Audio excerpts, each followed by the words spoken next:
जय श्री राधा कृष्ण।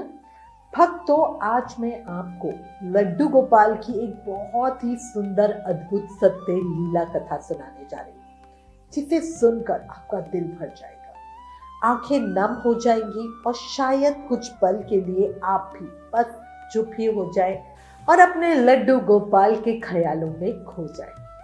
क्योंकि ये प्रसंग सिर्फ एक घटना, एक कहानी नहीं है भक्तों, ये हमारे कान्हा की मासूमियत है, उनका प्रेम है, उनकी कृपा है, उनकी ममता है और हमारी भक्ति की परीक्षा भी है। और मैं आपसे हाथ जोड़कर विनती करती हूँ, कृपया इस वीडियो को बीच में मत छोड़िएगा। जब आपके पास समय हो तभी सुनिएगा, क्योंकि अंत में जो बात सामने आएगी वो आपको भीतर तक झंझोड़ देगी और आपको एक ऐसी सीख दे जाएगी जो शायद आपकी पूरी सेवा विधि को ही बदल दे। भक्तों, जो लोग लड्डू गोपाल की सेवा करते हैं उन्हें ये बात अच्छे से पता होती है कि लड्डू गोपाल के भोग में तुलसी का कितना बड़ा महत्व है। बाल गोपाल के भोग की थाली में अगर तुलसी ना हो तो वो भोग स्वीकार नहीं करते। जल में तुलसी ना हो तो वो जल भी जैसे अधूरा ही माना जाता है। तुलसी सिर्फ पत्ता नहीं है भक्तों, तुलसी माँ है, वो माँ जो अपने आंचल में भगवान को भी समेट लेती है। कहते हैं ना, तुलसी की छाया में बैठने से भाग्य भी मुस्कुरा उठता है। जिस घर तुलसी हंसते वो घर मंदिर सा जगमगा उठता है। लेकिन फिर भी एक ऐसी घटना घट गई, सच्ची सुनकर आपके पैरों तले जमीन खिसक जाएगी। भक्तों, ये कथा हमारे साथ शेयर की है नोएडा में रहने वाली संजना गुप्ता जी ने, और वो आज भी जब इस घटना को याद करती हैं तो उनकी आवाज कांप जाती है। संजना जी कहती है कि उनकी शादी 2015 में हुई और उनका पैतृक गांव बिहार में है और उनके पति नोएडा में जॉब करते हैं। शादी के कुछ महीनों बाद संजना जी भी अपने पति के साथ नोएडा भी आ गई। वो एक रेंट के फ्लैट में रहने लगी और नोएडा में ना बड़ी बड़ी सोसाइटीज होती है, तो वहीं पे वो दोनों रहते थे। अब भक्तों, संजना जी का बचपन एक बहुत बड़ी जॉइंट फैमिली में बीता था। घर में माँ, पापा, चाचा, चाची, दादा, दादी, भाई, बहन, मतलब हर वक्त घर में आवाजें रहती थी, हंसी रहती थी। कभी रसोई में खटर पटर, कभी आंगन में बातें, कभी किसी के कदमों की आवाजें। लेकिन नोएडा आकर सब कुछ बदल गया। यहाँ सिर्फ दो ही लोग थे, संजना जी और उनके पति।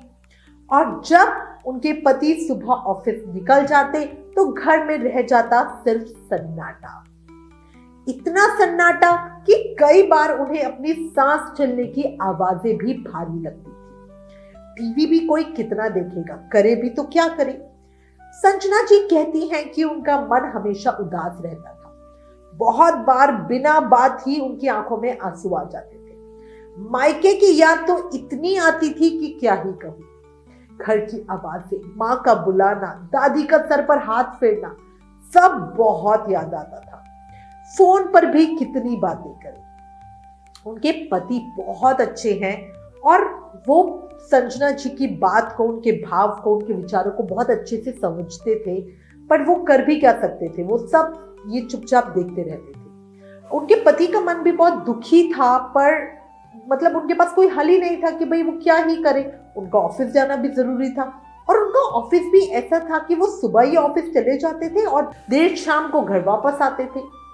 संजना जी का आस पड़ोस बहुत अच्छा था, पर सभी लोग बहुत बिजी थे।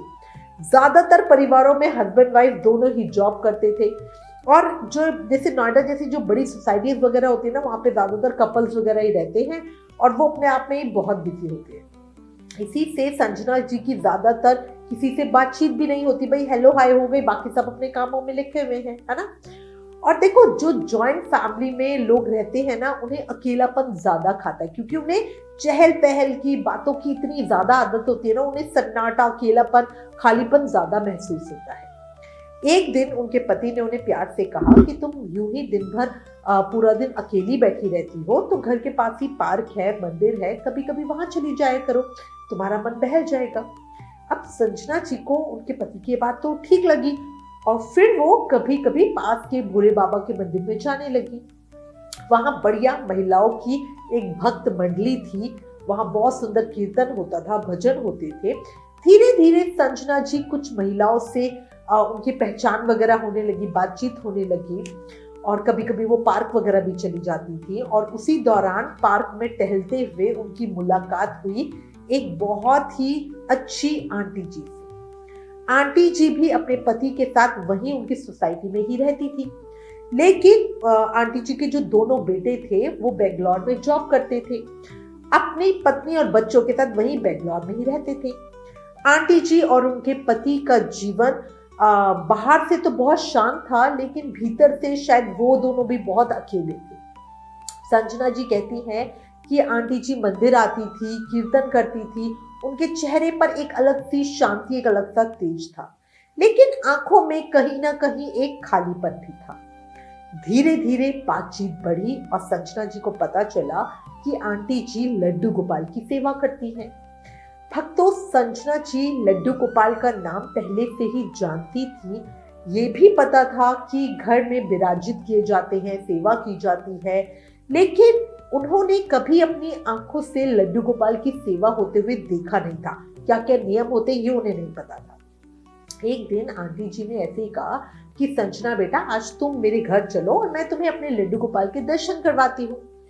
आंटी जी का घर संजना जी के घर के पास ही था, इसलिए वो भी खुशी खुशी आंटी जी के साथ चल दी। और बस वही दिन संजना की जिंदगी में भक्ति का एक नया जन्म लेकर आया। संजना जी आंटी जी के साथ उनके घर गई और जैसे ही अंदर गई, वहां एक बहुत सुंदर छोटा सा मंदिर था और उस मंदिर में छोटे से सिंहासन पर बैठे हुए थे नन्हे से प्यारे से लड्डू गोपाल जी। छोटे से प्यारे से नन्हे से, और ऐसे लग रहे थे जैसे सच में कान्हा बाल रूप में संजना जी को देखकर मुस्कुरा रहे। लड्डू गोपाल की आंखों में इतना तेज था ना, ऐसे जैसे शरारतों से भरी हुई हो। संजना जी की आंखें भर आई। उन्होंने पहली बार कुछ अंदर महसूस किया। भगवान केवल मूर्ति नहीं होते, वो भावना होते हैं, वो सच में होते हैं। उनको कुछ अपनापन सा महसूस हुआ। आंटी जी ने बताया कि उनके दोनों बेटे बहुत दूर बेंगलोर में रहते हैं, उनसे प्यार बहुत करते हैं, कभी कभार तीज त्योहार में घर भी आते हैं, पर उन्हें तो अकेले वहीं रहना है जहां उनकी जॉब है, उनका काम है। और आंटी जी शुरू से यही नोएडा में रही हैं, तो उनका मन कहीं और नहीं लगता, और इसी से वो और उनके पति यहाँ रहते हैं और बच्चे बाहर बेंगलोर रहते हैं। दोनों पति पत्नी लड्डू गोपाल के साथ बहुत खुशी खुशी अपना जीवन व्यतीत कर रहे थे। आंटी जी ने संजना जी को यह भी बताया कि वो लड्डू गोपाल को अपना पुत्र ही मानती है। आंटी जी कहती हैं कि बस ये लड्डू गोपाल ही है जो उनका ध्यान रखते हैं, उनका सहारा है और उनके जिंदगी जीने का एक बहुत बड़ा रीजन है।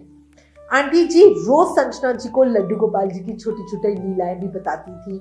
कभी कहती थी देखो आज लल्ला ने मुझे ऐसे बुलाया, कभी कहती थी कि आज भोग कम रह गया तो मुझे ऐसे लगा जैसे लल्ला तो नाराज ही हो गए हैं। कभी कहती थी कि आज इस नटखट ने श्रृंगार ही नहीं कराया, मुझे बहुत सताया, मैं पगड़ी पहना रही थी बट पहन ही नहीं रहे थे, मैं सजा रही थी बट सज ही नहीं रहे थे। और संजना जी आंटी जी की बातें सुनकर हमेशा हंसती रहती थी और मन ही मन में आंटी जी की कही बातों को वो महसूस करती थी कि हाय, मतलब लड्डू गोपाल ऐसी लीला कर रहे हैं और कभी उनके साथ तो कैसे होगा। धीरे धीरे संजना जी का मन भी लड्डू गोपाल से जुड़ने लगा। कभी वो लड्डू गोपाल के लिए फल ले जाती थी, कभी मिठाई ले जाती थी, कभी अपने हाथों से बनाकर कुछ बढ़िया भोग ले जाती थी। उन्हें धीरे धीरे लड्डू गोपाल से बहुत जुड़ाव, बहुत लगाव महसूस होने लगा। और फिर एक दिन बिना किसी कारण संजना जी के दिल में एक भाव आया कि मैं भी अपने घर में लड्डू गोपाल को लाऊं। भक्तों, ये कोई सामान्य विचार नहीं था, ये वही भाव था जो खुद लड्डू गोपाल जी दिल में डालते हैं, क्योंकि ठाकुर जी की कृपा के बिना तो कोई उनका नाम भी नहीं ले सकता। उनको महसूस करना, उनकी लीला को समझना, ये तो बहुत ही दूर की बात है। जब तक मेरे कान्हा चाहेंगे नहीं, आप उनका नाम नहीं ले सकते, उनकी लीला देख नहीं सकते। जिनके ऊपर मेरे कान्हा की कृपा नहीं होती ना, उन्हें तो ये गुड्डे गुड़िया का खेल लगता है। उन्हें लगता है कि पता नहीं लोग क्या करते रहते हैं, है ना। ये बिना मेरे कान्हा की कृपा के कोई समझ भी नहीं सकता। संजना जी ने अपने मन का भाव अपने पति से कहा तो उनके पति भी मुस्कुराए और उनको सपोर्ट करते हुए बोले कि भाई अगर तुम्हारी इच्छा है तो जरूर ले आओ, भाई अगर तुम सेवा कर सको तो बहुत ही सुंदर है। वैसे भी तुम दिन भर घर में अकेली रहती हो, लड्डू गोपाल तुम्हारे साथ होंगे तो तुम्हारा मन भी लगा रहेगा और तुम बढ़िया सेवा भी कर पाओगी। और भगवान की सेवा से बड़ा तो कोई सहारा क्या ही हो सकता है। अपने पति की अनुमति पाने के बाद संजना जी तो बहुत ज्यादा प्रसन्न हो गई। देखो, कभी हमारे मन में भक्ति का कोई भाव आता है ना, और कोई हमें रोक दे टोक दे तो वो काम हम कर नहीं पाते हैं, और वहीं कोई हमें जरा सा भी सपोर्ट कर देना तो समझो उस काम में 100% एनर्जी आती है। अब संजना जी ने इस बारे में आंटी जी से बात की तो आंटी जी को भी बहुत प्रसन्नता हुई और वो संजना जी को बोली कि संजना बेटा, बिना ठाकुर जी की इच्छा के तुम उन्हें अपने घर में लाने की सोच भी नहीं सकती हो, और अगर तुम्हारे मन में ये भाव आया है, अगर तुम्हारी इच्छा हुई है तो जरूर ये प्रेरणा तुम्हें स्वयं लड्डू गोपाल जी ने ही दी होगी, इसलिए तुम लड्डू गोपाल को जरूर लेकर आओ। अब फिर आंटी जी संजना जी को बाजार ले गई और एक बहुत प्यारे 5 नंबर के सुंदर से लड्डू गोपाल लेकर आ गए। संजना जी को तो बस ऐसा लग रहा था जैसे उनके घर में एक बहुत छोटा बच्चा आ रहा है। आंटी जी ने उन्हें जरूरत की सारी चीजें दिलवाई, ठाकुर जी की पोशाक, ज्वेलरी, सिंहासन, बिस्तर, मच्छरदानी और जो भी कुछ चीजें छोटी मोटी होती है, जल की झरनी वगैरह, उनके बर्तन। जिस दिन लड्डू गोपाल घर आए, आंटी जी खुद संजना जी के साथ उनके घर आई, उन्हें बढ़िया लड्डू गोपाल को पंचामृत से स्नान कराया, सुगंधित जल, नए वस्त्र, श्रृंगार, तिलक, भोग और फिर लड्डू गोपाल को विराजमान किया। आंटी जी ने उसी दिन उन्हें लड्डू गोपाल की सेवा की संपूर्ण विधि बहुत अच्छे से समझा दी, कैसे कैसे सेवा करनी है, क्या क्या नियम लेने हैं, कैसे कैसे करना, बहुत अच्छे से बता दिया। संजना जी कहती हैं कि उस दिन मेरा घर पहली बार घर जैसा लगा। पहले जो घर उन्हें काटता था ना, जो अकेलापन उन्हें काटता था, उस दिन उन्हें अपना घर बहुत अच्छा लग रहा था। भक्तों देखो, जो लोग अकेलेपन में जीते हैं ना, वो जानते हैं कि घर में एक छोटा सा मंदिर कितनी बड़ी रोशनी, कितनी बड़ी ताकत बन जाता है। अब संजना जी आंटी जी के कहे अनुसार लड्डू गोपाल की सेवा करने लगी। वो अपने बाल गोपाल से बहुत प्यार करती थी, दिल से वो हमेशा बस यही चाहती थी कि उनके लड्डू गोपाल को कभी किसी चीज की तकलीफ ना हो, किसी चीज की कमी ना हो। अच्छा, उनके हस्बैंड भी ना लड्डू गोपाल से बहुत प्रेम करते थे, उनका भाव भी बहुत अच्छा था और वो लड्डू गोपाल के आने से बहुत खुश भी थे। संजना जी को भी इतना खुश देखकर उनके पति और अधिक खुश थे, क्योंकि होता है ना, जब भी वो ऑफिस से आते थे हमेशा उनको उदास देखते थे, परेशान देखते थे, और जब भी अब आते थे तो वो बड़ी चहकती हुई थी। जो संजना जी के पति थे वो ऑफिस से आते समय लड्डू गोपाल के लिए कुछ ना कुछ जरूर लाते थे, कभी फल लाते थे, कभी मिठाई या लल्ला के लिए कोई छोटी मोटी चीज ले आते थे। संजना जी को ऐसा लग रहा था जैसे उनके जीवन की उदासी, जीवन की कमी, जीवन का खालीपन अब पूरी तरह चला गया, पूरी तरह भर गया है, और बढ़िया ऐसे ही समय बीतने लगा। अब लड्डू गोपाल को संजना जी के घर आए हुए सिर्फ 4-5 ही दिन हुए थे, पर तभी उनके साथ कुछ अजीब सी घटनाएं घटने लगी, जिससे वो बिल्कुल डर गई, परेशान हो गई। हुआ क्या, वो बहुत अचंभित भी हो गई कि मेरे साथ क्या हो रहा है। कई बार हमारी खुशियों को भी कुछ नजर लग जाती है, ऐसा भी माना जाता है, और कई बार ऐसा होता है कि अनजाने में हमारे साथ कुछ ऐसा हो जाता है जो हम समझ नहीं पाते। एक दिन दोपहर में संजना जी ने लड्डू गोपाल को भोग लगाया, फिर खुद खाना खाया। बढ़िया हल्की हल्की बारिश हो रही थी, मौसम बहुत सुहाना था, ठंडी हवा चल रही थी, और संजना जी सोफे पे बैठे मोबाइल देखते देखते सो गए, उन्हें पता ही नहीं चला, बस उन्हें नींद आ गई। और क्योंकि अब उनका मन शरीर तो बहुत ही हल्का था, तो इस तरह नींद आना स्वाभाविक ही था। अचानक उन्हें किसी छोटे बच्चे के रोने की आवाज आई। ऐसा लगा जैसे कोई बच्चा उनके सर के पास खड़ा होकर ही रो रहा है, सिसक रहा है। संजना जी की आंख खुल गई एकदम ही, वो थोड़ा डर गई। उन्होंने इधर उधर देखा, कोई भी नहीं था, कोई होता भी कैसे, वो तो घर में बिल्कुल अकेली थी।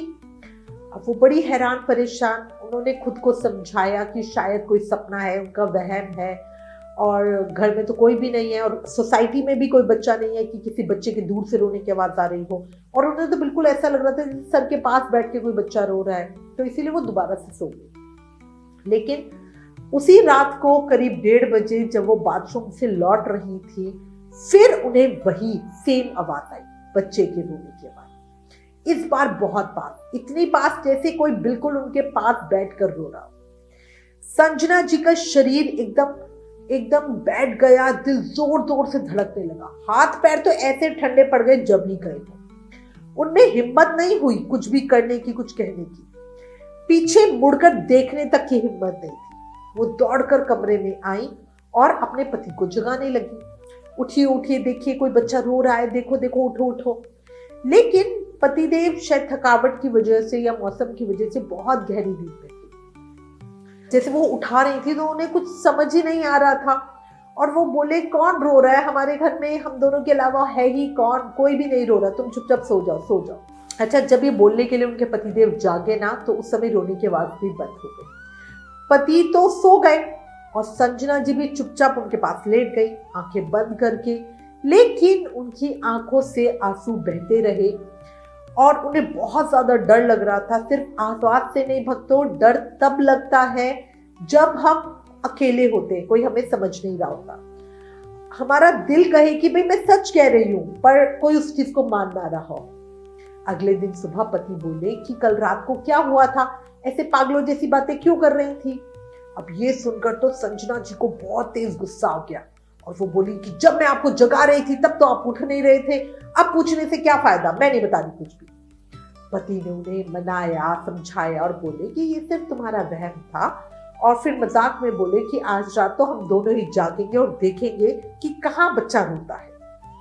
उस रात दोनों बहुत देर तक जागे भी रहे पर कुछ नहीं हुआ, कोई आवाज नहीं, कुछ नहीं। पूरा हफ्ता शांत रहा और संजना जी भी उस घटना को धीरे धीरे भूल गई।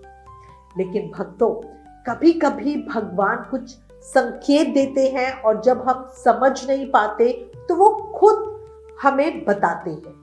एक हफ्ते के बाद रविवार की रात को करीब 2:30 बजे संजना जी को फिर महसूस हुआ जैसे कोई छोटा बच्चा कमरे में घूम रहा हो, रो रहा हो, और संजना जी के कान के पास, बहुत पास, फिर वही रोने की आवाज। संजना चाहती थी कि देखे कौन है, अपने पति को जगाए, लेकिन उनका शरीर हिल ही नहीं रहा था, बिल्कुल जैसे एकदम जम गया और फ्रीज हो गया।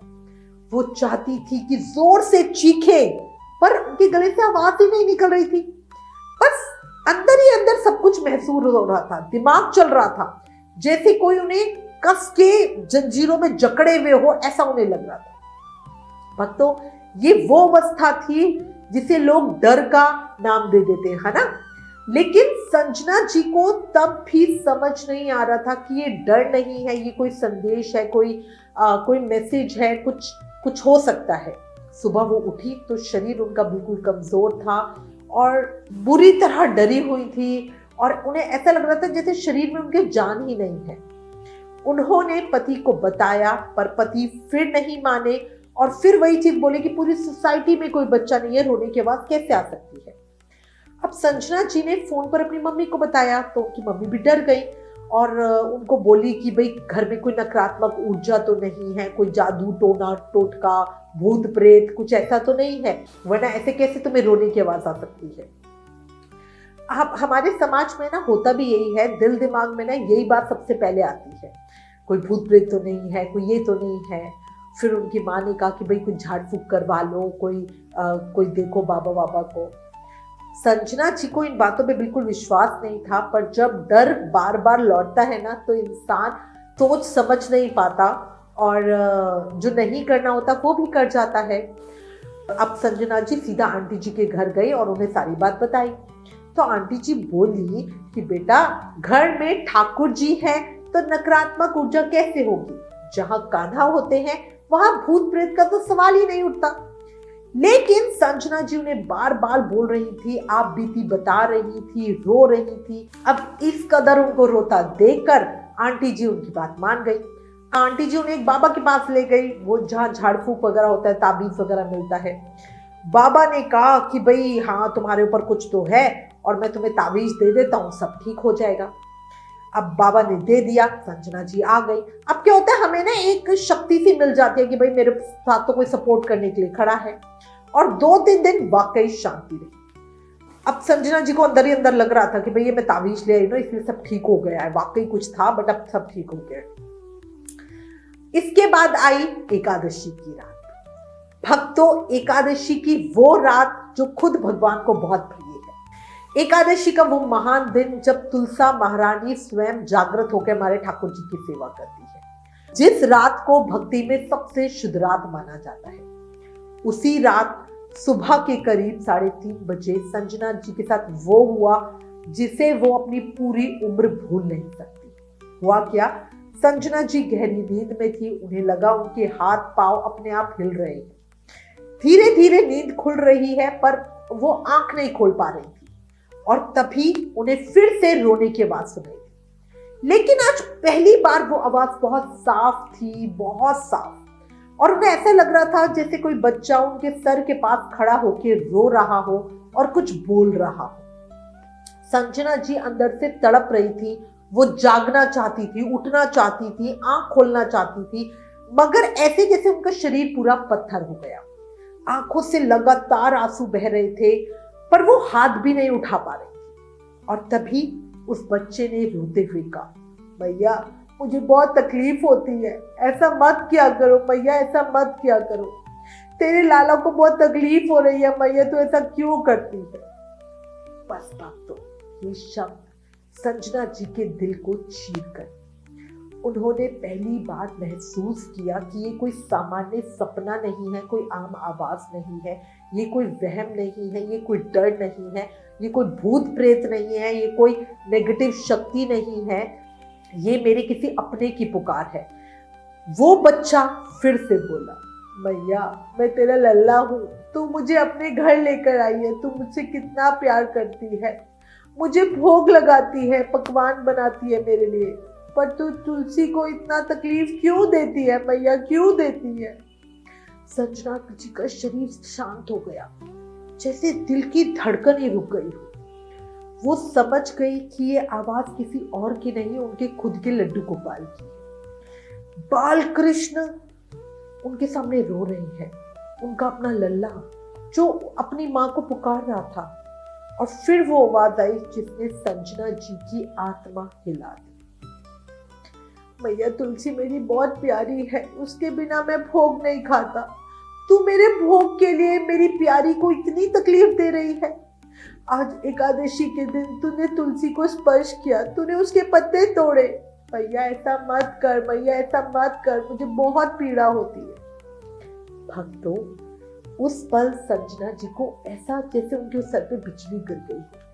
अब उन्हें सारी बातें याद आने लगी। पिछले 2 रविवार और आज एकादशी, उन्होंने तुलसी के पत्ते तोड़े थे, अनजाने में, गलती से पर तोड़े थे। और कान्हा अपनी प्रिय को इतने दर्द में नहीं देख सकते। लड्डू गोपाल जो खुद बालक है वो खुद रो पड़े, क्योंकि वो तुलसी को बहुत प्रिय मानते हैं और अपने प्यारे की पीड़ा हमारे कान्हा कैसे सहन कर सकते हैं। और संजना जी बस बेबस थी, पड़ी हुई थी और वो कुछ बोलना चाहती थी, कहना चाहती थी, लल्ला मुझे माफ कर दे, मुझे माफ कर दे, लेकिन गले से आवाज ही नहीं निकल रही थी। वो बिल्कुल जमी हुई मूर्ति की तरह थी।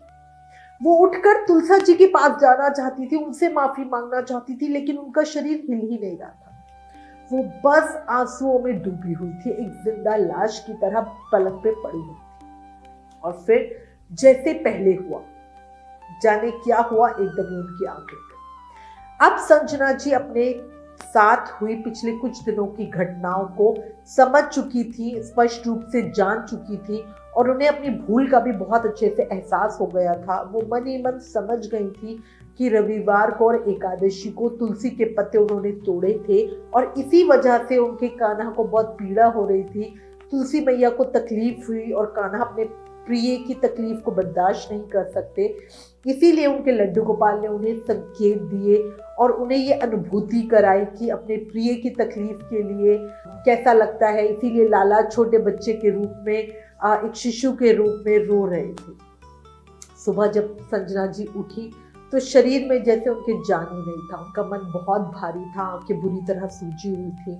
उन्होंने रोते हुए सब बात अपने पति को बताई और इस बार उनके पति ने उनकी हालात को साक्षात वो देख रहे थे, उनकी आंखों के आंसू देख रहे थे, सूजन देख रहे थे, उनका कांपता हुआ शरीर देख रहे थे।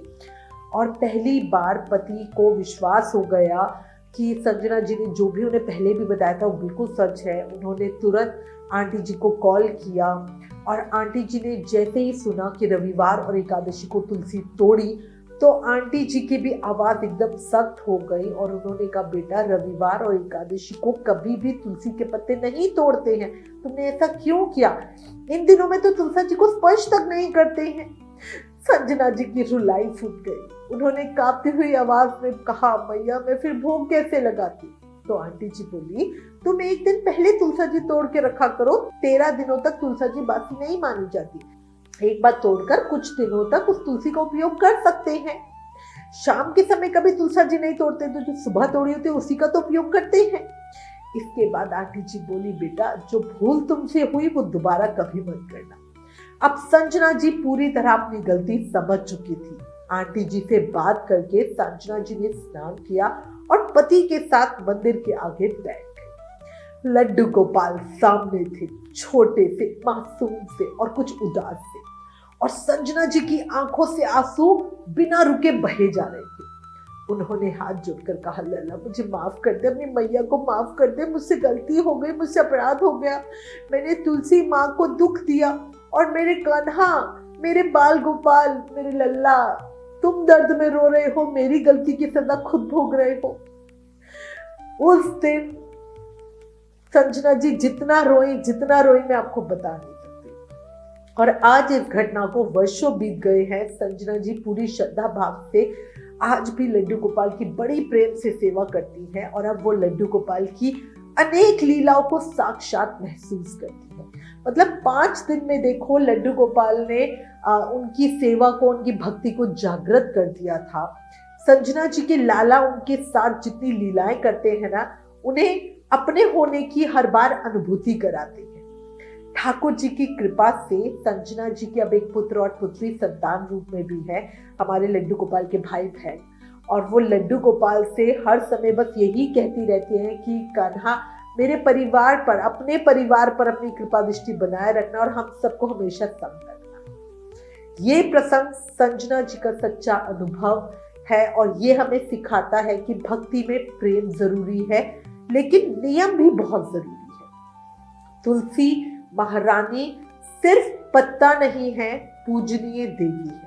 इसलिए भक्तों, आप सभी से भी निवेदन है, रविवार, संक्रांति, एकादशी, द्वादशी, अमावस्या और पूर्णिमा, इन दिनों तुलसी के पत्ते ना तोड़े, ना छुए, इन्हें स्पर्श भी नहीं किया जाता। अगर कान्हा के भोग के लिए तुलसी दल चाहिए तो पहले ही तुलसी तोड़ कर रखिए। भक्तों, आज की इस प्रसंग का सार बस इतना ही है कि भक्ति वो नहीं जो दिखे, भक्ति वो है जो किसी को दुख ना दे। लल्ला की सेवा में तुलसी माँ का मान रखिए। और अब अंत में मैं आप सब से हाथ जोड़कर प्रार्थना करती हूँ, ठाकुर जी की भक्ति कीजिए, लड्डू गोपाल की सेवा कीजिए, नाम जाप कीजिए और मेरे साथ प्रेम से बोलिए, बोला बांके बिहारी लाल की जय, लड्डू गोपाल की जय, जय जय श्री राधे। भक्तों, अगर ये लीला कथा आपके हृदय को छू गए तो प्लीज इस वीडियो को लाइक जरूर करें, अपने परिवार और मित्रों के साथ शेयर करें और चैनल को सब्सक्राइब जरूर करें। और हाँ, अगर आपके जीवन में भी ठाकुर जी की कोई सच्ची लीला घटी हो, कोई चमत्कार, कोई अनुभव, तो आप हमें जरूर बताइएगा। हम आपकी कथा और भक्तों तक पहुंचाएंगे ताकि उन्हें भी भक्ति की प्रेरणा मिल सके। Please like, share and subscribe. Thank you. जय श्री राधा कृष्ण।